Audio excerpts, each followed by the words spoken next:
I'm NJ Ayuk, Executive Chair of the African Energy Chamber. I think Libya stands at a great position to really take its large reserves, not just in oil, but gas, and really take it to the next level. You know, when you talk about barriers, you have to look at where the country has come from. It's come from a difficult moment, but it's on a rebound. You get a country on a rebound, they're building investor confidence, they're getting things done, they're working on the above ground risk issues, they're working on fiscals, they're attracting new companies to come in. I'm very happy to be here today. Think about this, you got Shell right back here in Libya having discussions, Chevron signed MOUs having to come to look at the fields and come right back. You're looking at Conoco and Total Energies. Big deal done yesterday. CEOs of both companies. Lance was here from Conoco, Puyane was here from Total Energies. You see any big interest from American, also European, Middle Eastern companies. I think those indicators are already showing that the country's on the rebound.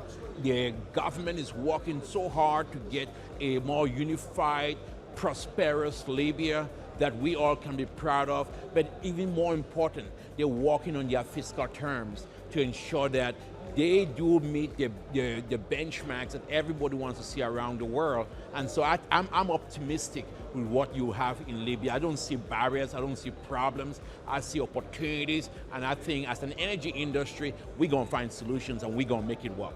I think there's going to be a big opportunity for local content, not just here in Libya.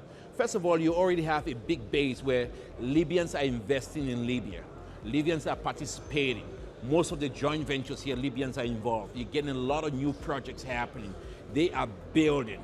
But you know what? That's the best base that you have. So the partnership that you're seeing through this conference where international investors are working with Libyan partners to invest in gas, to invest in onshore fields. The government is creating a big base where Libyan nationals can also participate in marginal fields. So you're going to see a lot of Libyan independents that are going to take marginal fields, do some infill drilling, walkovers, and get that to production. They might do 500 to 5,000 barrels, but it'll go well. So that's how you look at it. But look, even take it to the next level.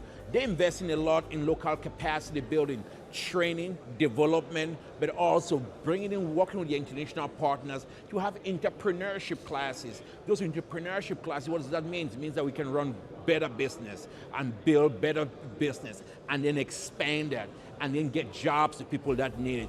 I am optimistic with what I see.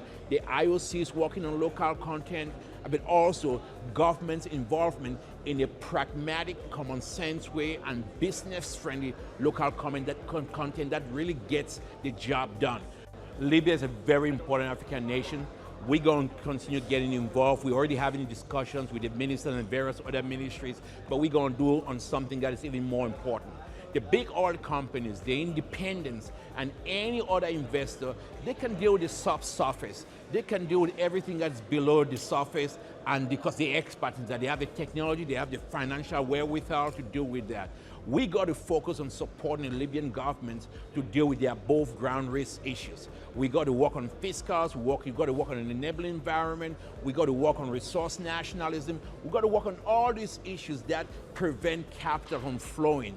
Because it shouldn't, I mean, the permitting process has to be faster and better. It shouldn't take so long to build, to approve a project in the time you need to build that project. I think if we do that, support the Libyans and bring some kind of best practice of what has worked. Many African countries were just exactly like Libya. When you look at fiscals, you look at regulatory environment, you look at how they embrace from market policies and looking at demand and supplies on resources, and they got this start, they didn't grow. We take these case studies, bring into Libya, share data. You know, sometimes facts are stubborn. You need to present things with facts, with data, and then you get policymakers to make good decisions that allows investment to flow in.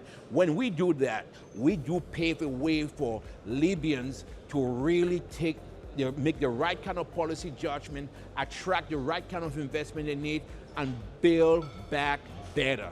And that's what's going to be our involvement in Libya.